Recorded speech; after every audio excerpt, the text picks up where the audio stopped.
जिन्होंने 3 श्वासों में पूरे समुद्र को पान कर गए थे।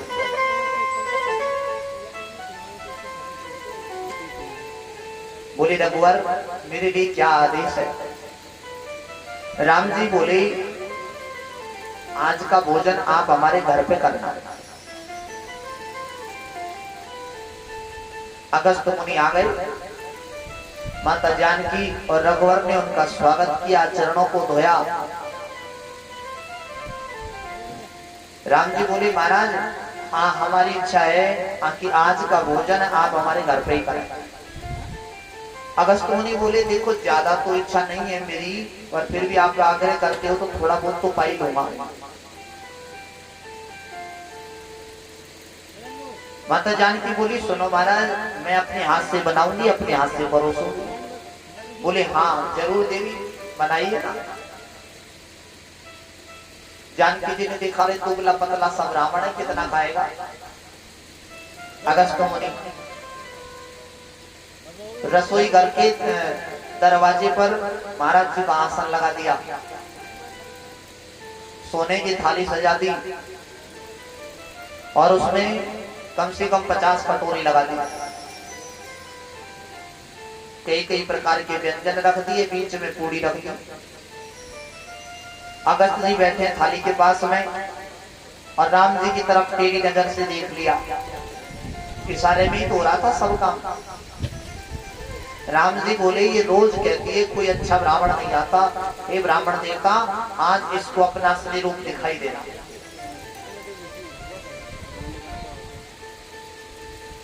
जानकी जी बोली पाइए ना महाराज शुरू करो। थाली की तरफ देख रहे हैं और हंस रहे हैं अगस्त मुनि। अगस्त जी बोले देवी मुझे हंसी तो इसलिए आ रही है तुमने जो ये 50 कटोरी लगा रखी है ना इसमें, अब मुझे ये बताओ इन कटोरियों को मैं नाक में डालूं, कान में डालूं, मुंह में डालूं। देखो देवी भोजन कराना है तो ढंग से कराओ, हम तो ऐसे भोजन नहीं करते, नहीं तो रहने दो। माता जानकी तो प्रसन्न हो गई, आज कोई ढंग से भोजन करने वाला ब्राह्मण आया है। भोजन बना रही है, आप पाइए ना महाराज मैं बनाती हूँ। अभी 11 बजे भोग लगना शुरू हुआ सुबह और शाम का समय हो गया, लेकिन अगस्त मुनि को तो सज्जनों डकार भी नहीं आई। सुबह 11 बजे भोजन लगना शुरू हुआ और शाम का समय हुआ। आपको क्या बताऊं जानकी जी ने, माता सीता जी ने कम से कम 15 बार तो आटा गूंथ लिया। और जब शाम का समय हो गया तो जानकी जी आई अगस्त जी के पास में और आकर के बोली और चाहिए क्या महाराज। अगस्त जी बोले रे देवी अभी तो शुरुआत ही नहीं हुई और आप पूछ रही हो कि और चाहिए क्या। जानकी जी बोली नहीं महाराज अब आप प्रेम से भोग लगाओ, अभी आती हूँ। जानकी जी ने क्या किया सज्जनों, गणेश जी की जो दोनों पत्नी है ना रिद्धि सिद्धि, उनको बुला लिया। देखो महाराज अगस्त का भोजन चल रहा है, कुछ भी हो जाए पर भूखा नहीं उठना चाहिए, भंडार खोल दो।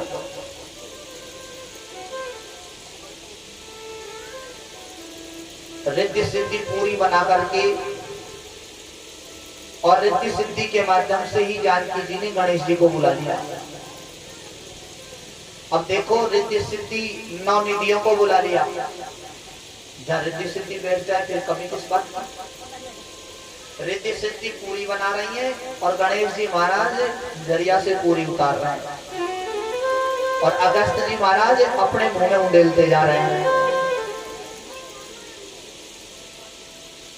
राजन परीक्षित लगातार भोजन चल रहा है अगस्त महाराज का। क्या बताऊं 1 2 10 5 नहीं, कम से कम 15 दिन हो गए भोजन करते करते। दिन रात भोजन चल रहा है लगातार।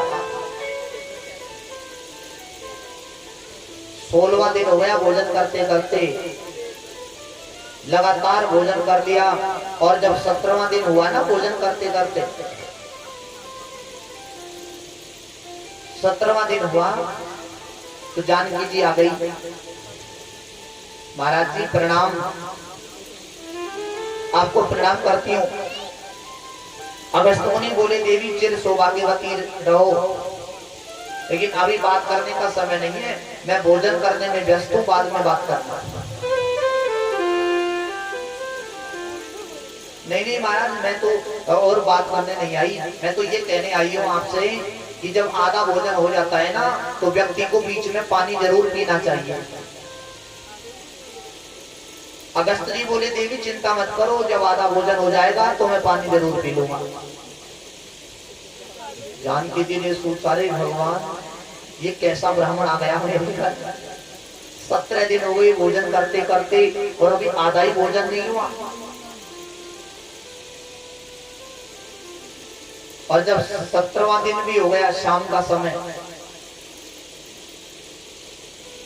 राम जी ने आकर के देखा, रिद्धि सिद्धि भी हार गई, नौ निधि भी हार गई और गणेश जी भी हार गए। राम जी ने आकर के पूछा, क्यों देवी, महाराज का भोजन सही चल रहा है ना? जानकी जी बोली, सुनिए महाराज, ऐसा ब्राह्मण दोबारा मेरे घर कभी मत बुलाना। 17 दिन हो गए भोजन करते करते और अभी बोल रहे हैं आधा ही भोजन नहीं हुआ है। आप रोज बोलती थी ना कोई ढंग से भोजन करने वाला ब्राह्मण नहीं आता। मैंने कहा ना तुमने अभी असली ब्राह्मण नहीं देखे, अब करवाओ भोजन। राम जी रसोई घर के किनारे पर गए। अगस्त मुनि ने इशारे में पूछ लिया, महाराज बताओ और चलूं यहीं रुक जाऊं?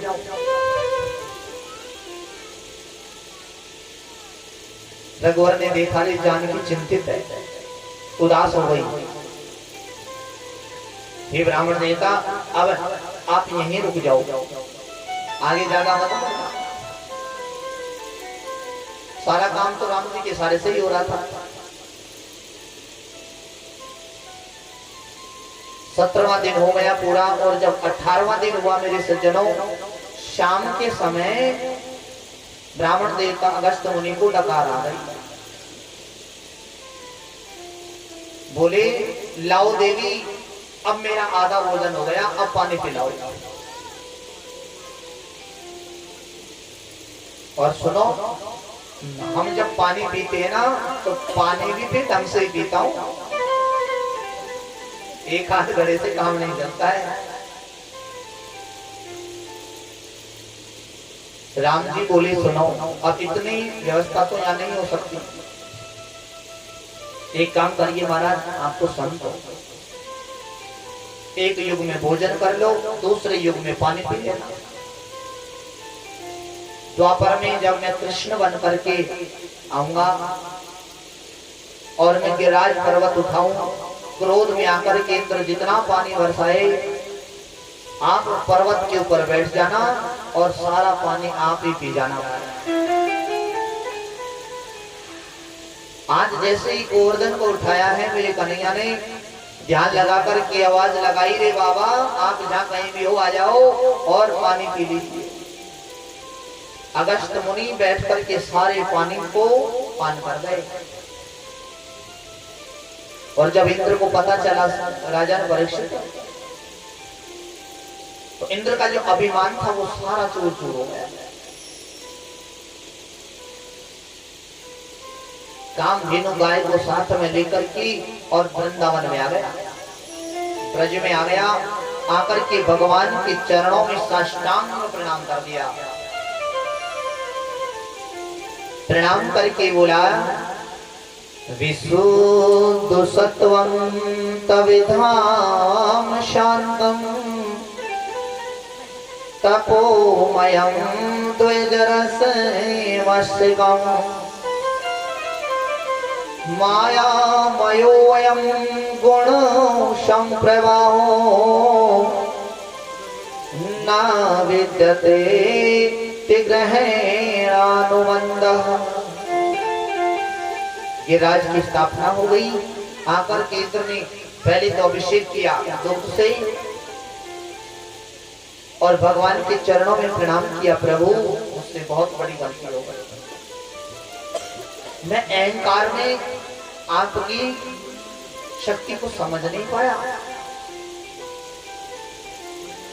और वहीं से गिरिराज पूजन की परंपरा प्रारंभ हो गई। सज्जनों,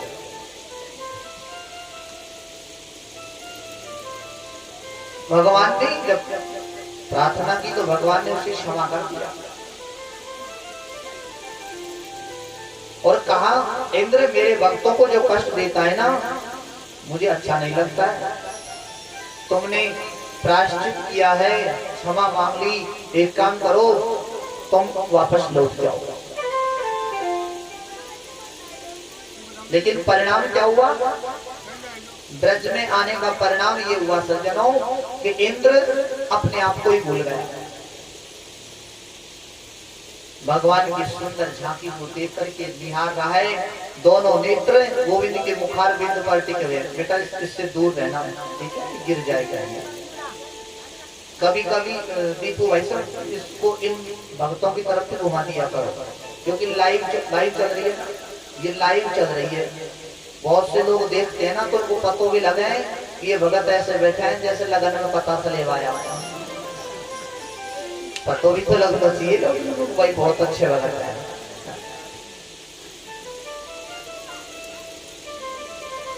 इंद्र ने कहा, अब मैं लौट कर नहीं जाऊंगा भगवान। क्यों नहीं जाओगे? मेरी एक ही प्रार्थना है गोविंद,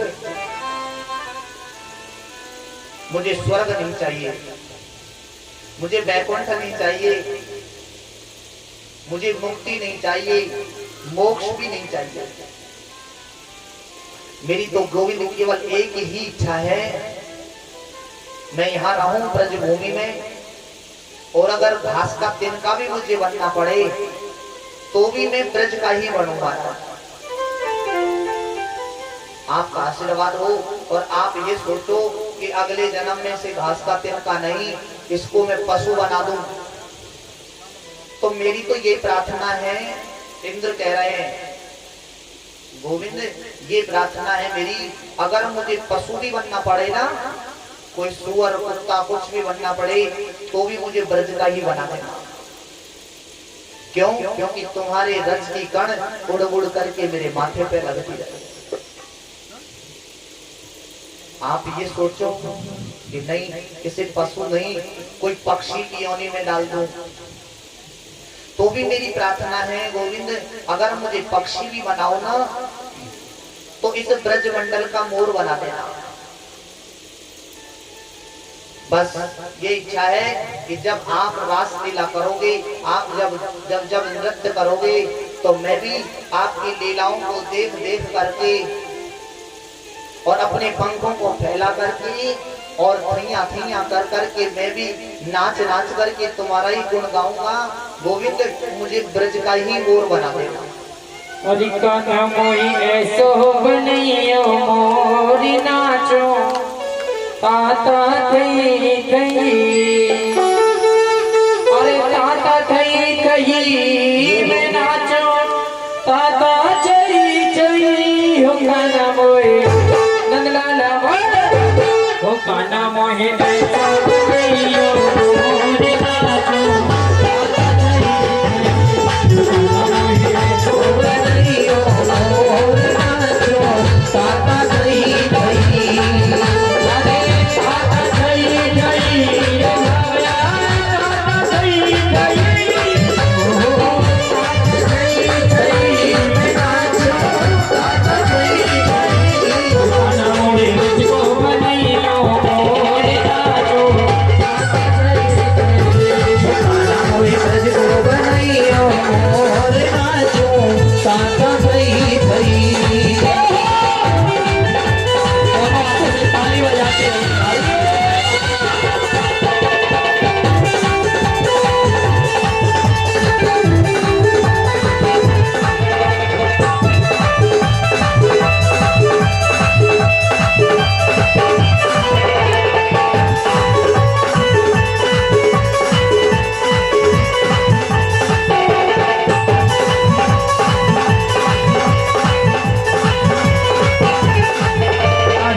मोही मुझको बनैयो मोरे नाचो बाबा सही भई मोही मुझको बनैयो मोरे नाचो बाबा सही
के बिहारी लाल की जय जय श्री राधे। आचार्य सुखदेव जी ने कहा है राजा, इधर भगवान ने जब कहा, इंद्र ने प्रार्थना करी प्रभु एक निवेदन करना भूल गया, आप मुझे वहां से लौट जाने के लिए कह रहे हो। जब इंद्र ने प्रार्थना करी सज्जनों, क्षमा मांगली इंद्र ने और मांगा ये वरदान, नारायण रखियो सदा नर अर्जुन का ध्यान। मेरा जो अंश है ना अर्जुन, उसका ध्यान रखना हमेशा।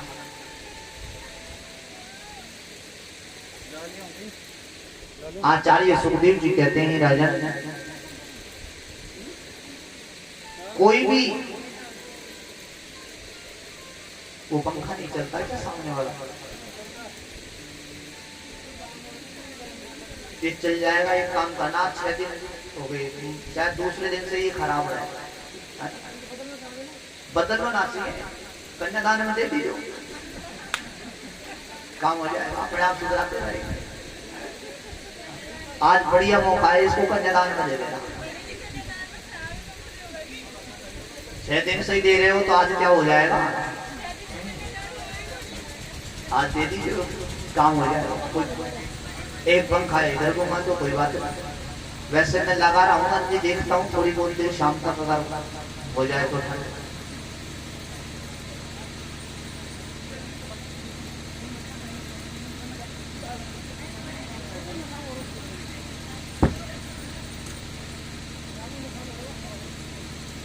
रामू भाई, रामू